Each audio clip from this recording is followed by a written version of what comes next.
Okay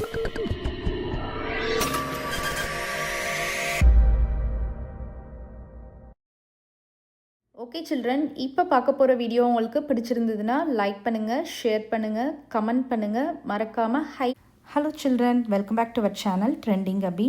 நம்ம வந்து CBSE maths great 9 கணித மஞ்சரி பார்ட் 1 சாப்டர் 1 தான் பார்க்க போகிறோம். Orienting yourself, the use of coordinates. ஓகேவா? ஓகே சில்ட்ரன், நெக்ஸ்ட்டு சம்ஸ் பார்க்கலாம். அதுக்கு முன்னாடி இந்த எக்ஸசைஸில் வந்து சம்ஸ்க்கு பார்த்திங்கன்னா அந்த மாதிரி ஸ்டார் சிம்பிள் போட்டிருப்பாங்க.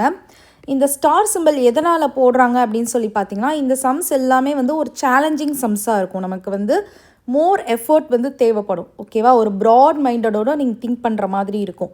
ஹையர் ஆர்டர் திங்கிங் சம்ஸ் அப்படின்னு சொல்லுவாங்க. ஸோ அதனால தான் இந்த சம்ஸ் பர்டிகுலர் சம்ஸ்க்கு மட்டும் ஸ்டார் சிம்பிள் போட்டிருக்காங்க. ஸோ இன்றைக்கி வந்து நம்ம 5, 6, 7, 8 பார்க்க போகிறோம். அதில் நமக்கு ஹையர் ஆர்டர் திங்கிங் சம்ஸ் அப்படின்னு பார்த்தோன்னா 6, 7, 8. ஓகேவா? இப்போ ஃபஸ்ட்டு நம்ம வந்து 5th சம் பார்க்கலாம். What would a system of coordinates be like if we did not have negative numbers? இப்போ நீங்கள் சிஸ்டம் ஆஃப் கோஆர்டினேட்ஸ் படிச்சிருக்கீங்க இல்லையா? எக்ஸ் கோஆர்டினேட், ஒய் கோஆர்டினேட்லாம் படிக்கிறீங்க. அதில் நெகட்டிவ் நம்பர்ஸ் அப்படின்னு ஒன்று இல்லவே இல்லை அப்படின்னா அந்த சிஸ்டம் என்ன ஆகும், எப்படி இருக்கும் அப்படின்ற மாதிரி ஒரு கொஸ்டின் கேட்குறாங்க. இன்னொரு கொஸ்டின் என்ன கேட்குறாங்கன்னா, would this system allow us to locate all the points on a 2D plane? Suppose உங்களுக்கு நெகட்டிவ் நம்பர்ஸே இல்லை அப்படின்னா உங்களால் எல்லா பாயிண்ட்ஸுமே பிளாட் பண்ண முடியுமா? 2D பிளைனில் எல்லா பாயிண்ட்ஸுமே வந்து பிளாட் பண்ண முடியுமா அப்படின்ற மாதிரியும் கொஸ்டின் கேட்குறாங்க. ஸோ கண்டிப்பாக முடியாது. நீங்கள் திங்க் பண்ணி பாருங்கள். ஒரு எக்ஸ் ஆக்சஸ், ஒரு ஒய் ஆக்சஸ் இருக்குது அப்படின்னா, ஒரு எக்ஸ் ஆக்சஸ் ஒரு ஒய் ஆக்சஸ் இருக்குது அப்படின்னா இதில் வந்து ஃபர்ஸ்ட் குவாட்ரண்ட்டில் மட்டும்தான் நமக்கு ஃபுல்லாகவே பாசிட்டிவ் நம்பர்ஸ் இருக்கும். மற்றபடி செகண்ட் குவாட்ரண்ட்டாக இருக்கட்டும், தேர்டு குவாட்ரண்ட்டாக இருக்கட்டும், ஃபோர்த்து குவாட்ரண்ட்டாக இருக்கட்டும், கண்டிப்பாக நமக்கு வந்து நெகட்டிவ் நம்பர்ஸ் மிக்ஸ் ஆகி தான் வரும். ஸோ கண்டிப்பாக நம்மளால் நெகட்டிவ் நம்பர்ஸ் இல்லாமல் நம்மளால் பாயிண்ட்ஸ் வந்து பிளாட் பண்ணவே முடியாது. ஓகேவா? ஸோ அவங்க கேட்ட ஃபர்ஸ்ட் கொஸ்டினுக்கு நான் வந்து என்ன சொல்யூஷன் எழுதுகிறேன் அப்படின்னு சொல்லி பார்த்தீங்கன்னா, without negative numbers,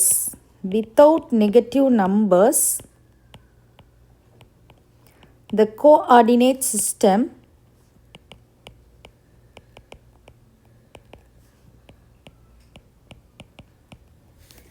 would consist only of the first quadrant மட்டும்தான் இருக்கும் நமக்கு. கரெக்டாக?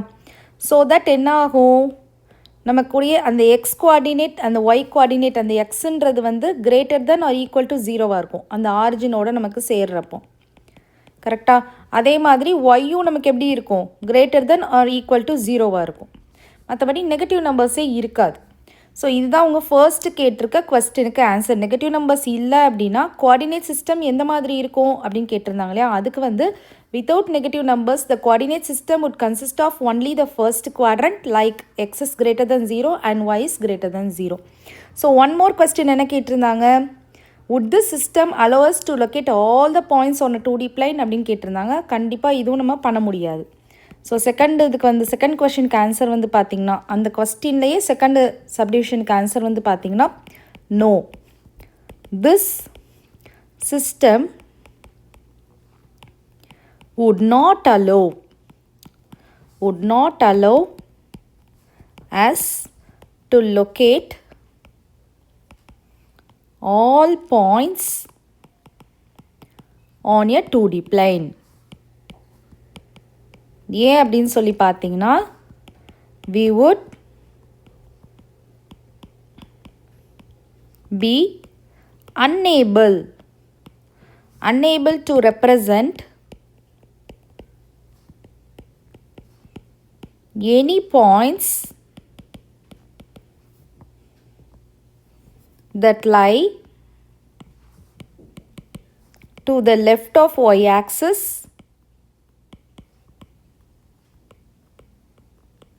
or below the x-axis.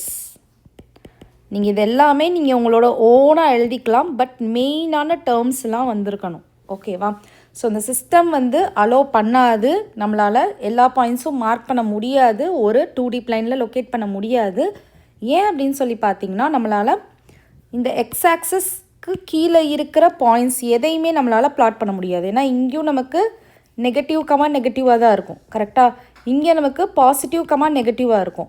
So எக்ஸாக்ஸஸ்க்கு கீழே உங்களால் எந்த பாயிண்ட்ஸையும் லொக்கேட் பண்ண முடியாது. நெகட்டிவ் நம்பர்ஸ் கண்டிப்பாக வந்திருக்கும். அதே மாதிரி ஒய் ஆக்சஸ்க்கு லெஃப்ட் சைட்லேயும் உங்களால் எந்த பாயிண்ட்ஸையும் மார்க் பண்ண முடியாது. ஓகேவா? அதே மாதிரி ஒய் ஆக்சஸ்க்கு லெஃப்ட் சைடும் உங்களால் எந்த பாயிண்ட்ஸும் மார்க் பண்ண முடியாது. அதுதான் நான் இங்கே எழுதியிருக்கேன். No the system would not allow us to locate all points on 2D plane. We would be unable to represent any points that lie to the left of y-axis or below the x-axis. Understand ஆகுதா அந்த sum? Okay. Next question number 6 பார்க்கலாம். Are the points M, A and G on the same straight line? So ஒரு 3 points இருக்குது. அது 3 பாயிண்ட்ஸுமே same straight லைனில் இருக்கா அப்படின்ற மாதிரி கேட்குறாங்க. Suggest a method to check this without plotting and joining the points. யூஸ்வலாக ஒரு கிராஃப் ஷீட்டில் நீங்கள் X axis Y axis draw பண்ணி இந்த பாயிண்ட்ஸ் எல்லாம் மார்க் பண்ணிங்கன்னா உங்களுக்கு தெரிஞ்சிடும் அது வந்து சேம் ஸ்ட்ரைட் லைனில் இருக்கா இல்லையா அப்படின்றது. பட் அவங்க என்ன சொல்லியிருக்காங்க, நீங்கள் அந்த மாதிரி எந்த விதமான பிளாட்டிங்கும் பண்ணாமல் பாயிண்ட்ஸ்லாம் ஜாயின் பண்ணாமல் நீங்களாக ஒரு மெத்தடை வந்து சஜஸ்ட் பண்ணுங்கள், இந்த பாயிண்ட்ஸ் எல்லாம் சேம் ஸ்ட்ரைட் லைனில் இருக்கா அப்படின்றத கண்டுபிடிக்கிறதுக்கு அப்படின்னு கேட்குறாங்க. நான் வந்து என்ன மெத்தட் சஜஸ்ட் பண்ணணும் அப்படின்னு நினைக்கிறேன்னா டிஸ்டன்ஸ் ஃபார்முலா மெத்தட். ஓகேவா? நம்ம டிஸ்டன்ஸ் ஃபார்முலா கண்டுபிடிச்சோம் இல்லையா, ஒரு பாயிண்ட்டுக்கும் இன்னொரு பாயிண்ட்டுக்குள்ளே டிஸ்டன்ஸை கண்டுபிடிக்கிறதுக்கு டிஸ்டன்ஸ் ஃபார்முலா யூஸ் பண்ணி கண்டுபிடிச்சோம்ல, அந்த மெத்தட் யூஸ் பண்ணலாம் அப்படின்ற மாதிரி நான் திங்க் பண்ணுறேன். ஓகேவா? ஏன் அந்த மாதிரி திங்க் பண்ணுறேன் அப்படின்னு சொல்லி பார்த்தீங்கன்னா, இப்போ நமக்கு வந்து எம் பாயிண்ட் என்ன இருந்துச்சு, -3, -4 இருந்தது. ஸோ ஏ பாயிண்ட் என்ன கொடுத்துருக்காங்க, 0,0 கொடுத்துருக்காங்க. அண்ட் ஜி பாயிண்ட் வந்து 6,8 கொடுத்துருக்காங்க. ஸோ இப்போ யூஸ்வலாக உங்களுக்கு புரிகிற மாதிரின்னு பார்த்தீங்கன்னா ஒரு ஸ்ட்ரெயிட் லைன் இருக்குதுன்னு வச்சுக்கோங்க. இதில் வந்து A point, B point and C point இருக்குதுன்னு வச்சுக்கோங்க. இப்போ ஏலேருந்து பி வரைக்கும் 4 சென்டிமீட்டர்னு வச்சுக்கோங்க. அண்ட் பியிலேருந்து சி வரைக்கும் 3 சென்டிமீட்டர்னு வச்சுக்கோங்க. உங்களுக்கு புரியறதுக்காண்டி ஒரு எக்ஸாம்பிள் சொல்கிறேன். ஸோ ஏலேருந்து சி வரைக்கும் பார்த்தீங்கன்னா 7 சென்டிமீட்டர். அதாவது ஏலேருந்து பி வரைக்கும் 4 சென்டிமீட்டர், பிலேருந்து சி வரைக்கும் 3 சென்டிமீட்டர். அப்போ ஏலேருந்து சி வரைக்கும் ஆட் பண்ணோன்னா நமக்கு 7 சென்டிமீட்டர். இந்த மாதிரி இருந்துச்சுன்னா கண்டிப்பாக இந்த 3 பாயிண்ட்ஸும் ஒரே லைனில் இருக்குன்னு தான் அர்த்தம். ஓகேவா? கொலினியர் அப்படின்னு கூட சொல்லுவாங்க. ஓகேவா? ஸோ அதே மாதிரி தான் இப்போ நம்ம இந்த 3 பாயிண்ட்ஸையும் செக் பண்ண போகிறோம். இப்போ உங்களுக்கு புரிஞ்சிருக்கும்னு நினைக்கிறேன். இப்போ நான் வந்து to check whether the points, என்னென்ன பாயிண்ட்ஸ், இப்போ நீங்கள் வந்து ஒரு லைன் ட்ரா பண்ணிக்கோங்க. நமக்கு இங்கே என்ன கொடுத்துருக்காங்க, எம் கொடுத்துருக்காங்க, ஏ கொடுத்துருக்காங்க அண்ட் ஜி கொடுத்துருக்காங்க. எம் வந்து நமக்கு -3, -4, ஏ வந்து 0,0 அண்ட் ஜி வந்து 6,8. இதை தான் நம்ம கண்டுபிடிக்கணும் ஒரே லைனில் லை ஆயிருக்கா அப்படின்னு சொல்லிட்டு. So to check whether the points MA and M, A, and G on the same straight line. எதை யூஸ் பண்ணி கண்டுபிடிக்க போகிறோம்? using the distance formula. Distance formula என்ன தெரியும் நமக்கு? D is equal to square root of x2 minus x1 the whole square plus y2 minus y1 the whole square. ஓகேவா? So இப்போ இதில் வந்து பார்த்திங்கன்னா ஃபஸ்ட்டு MA கூடிய டிஸ்டன்ஸ் கண்டுபிடிக்க போகிறோம். ஸோ MA என்னென்ன இருக்குது நமக்கு? -3, -4 அண்ட் 0,0 இருக்குது. ஸோ இதில் x1, y1, x2, y2. ஓகேவா? So square root of x2 நமக்கு என்னது 0 இருக்குது. So 0 minus of minus plus ஆயிரும். 0 + 3 த ஹோல் ஸ்கொயர் ப்ளஸ் y2 வந்து 0, இந்த -4 அப்படின்றது மைனஸ் ஆஃப் மைனஸ் ப்ளஸ் ஆயிரும். கரெக்டாக? ஓகே. இப்போது 3 ஸ்கொயர் என்ன வரும்? 9 வரும். 4 ஸ்கொயர் என்ன வரும்? 16 வரும். ஸோ 16 + 9 என்ன வரும்? ஸ்கொயர் ரூட் ஆஃப் 25 வரும். ஸோ ஸ்கொயர் ரூட் ஆஃப் 25ன்றது நமக்கு எப்படி கன்வெர்ட் ஆகும்? 5 × 5. ஸோ 2 5க்கு ஒரு 5 போட்டோன்னா 5. So 5 units. ஓகேவா? ஸோ அப்போது எம்லேருந்து ஏ வரைக்கும், இந்த எம்லேருந்து ஏ வரைக்கும் பார்த்தீங்கன்னா 5 யூனிட்ஸ். இப்போ நான் ஏலேருந்து ஜி வரைக்கும் கண்டுபிடிக்க போகிறேன். ஸோ ஏ வந்து 0,0 அண்ட் ஜி வந்து என்னது 6,8. கரெக்டாக? ஸோ இதில் வந்து இது x1 y1 x2 y2. So நம்ம az கண்டுபிடிக்க போகிறோம். So square root of x2 minus x1 the whole square plus y2. நீங்கள் எவ்ரி இதுக்குமே ஃபார்முலா எழுதி பண்ணுங்கள், ஓகேவா? y2 minus y1 the whole square. So square root of 36, 8 8s are 64. கரெக்டா? So அதை ரெண்டையும் ஆட் பண்ணுங்கள். 64 ப்ளஸ் 36 10, இங்கேயும் நமக்கு 10. ஸோ ஸ்கொயர் ரூட் ஆஃப் 100 அப்படின்றது என்ன வரும்? 10 10s are 100. ஸோ 2 10க்கு ஒரு 10 நம்ம எடுத்துருவோம். ஸோ தட் 10 யூனிட்ஸ் வரும்.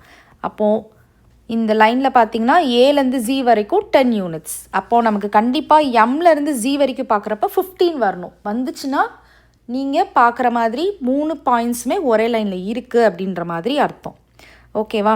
இப்போ நம்ம வந்து கண்டுபிடிக்கலாம், எம்ஜி கண்டுபிடிக்கலாம். ஸோ எம்ஜிக்கு வந்து எம் வந்து என்ன இருந்துச்சு? -3, -4 இருந்தது. அண்ட் ஜி வந்து 6, 8 இருக்குது. ஸோ இது வந்து x1 y1 x2 y2. So that நம்ம டிஸ்டன்ஸ் ஃபார்முலா வச்சு கண்டுபிடிச்சோம் அப்படின்னா x2 மைனஸ் x1 அப்படின்னு இருக்கிறப்போ மைனஸ் ஆஃப் மைனஸ் ப்ளஸ் ஆயிரும். 6 + 3 த whole square plus y2 minus y1, இதுவும் மைனஸ் ஆஃப் மைனஸ் ப்ளஸ் ஆயிரும். கரெக்டாக? ஸோ அப்போது நமக்கு இங்கே வந்து 9 ஸ்கொயர் வரும். இங்கே வந்து பார்த்திங்கன்னா 12 ஸ்கொயர் வரும். So 9 9s are 81. 12 square 144. So நீங்கள் 144 81ஆல் ஆட் பண்ணுங்கள். ஸோ 5 12 வரும், 225 வரும். ஸோ 225 ஸ்கொயர் ரூட் ஆஃப் 225 அப்படின்றது ஸ்கொயர் ரூட் ஆஃப் 15 × 15 போடுவோம். ஸோ தட் 2 15க்கு ஒரு 15 வெளியே போட்டோம் அப்படின்னா நமக்கு 15 யூனிட்ஸ் வந்துடுச்சா? ஸோ இப்போ நமக்கு ப்ரூவ் ஆயிடுச்சு பாருங்கள். அப்போ எம்மில் இருந்து ஜி வரைக்கும் நமக்கு 15 யூனிட்ஸ். ஸோ இதிலேருந்து இது வரைக்கும் உள்ள டிஸ்டன்ஸையும் இதிலேருந்து இது வரைக்கும் உள்ள டிஸ்டன்ஸையும் ஆட் பண்ணுறப்போ நமக்கு என்ன வந்துடுச்சு? 15 வந்துடுச்சு. அப்போ நம்ம என்ன சொல்லலாம் ஃபைனலாக?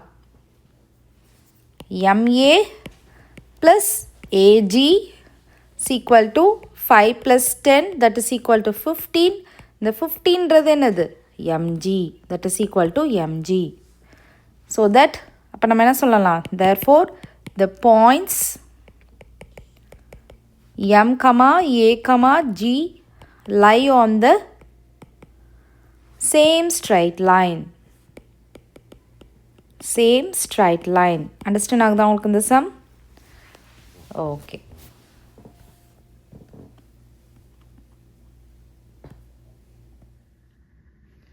Okay children, next sum next வீடியோவில் பார்க்கலாம். இந்த வீடியோ உங்களுக்கு பிடிச்சிருந்ததுன்னா லைக் பண்ணுங்கள், ஷேர் பண்ணுங்கள், நம்ம சேனலை சப்ஸ்கிரைப் பண்ணுங்கள். Bye children.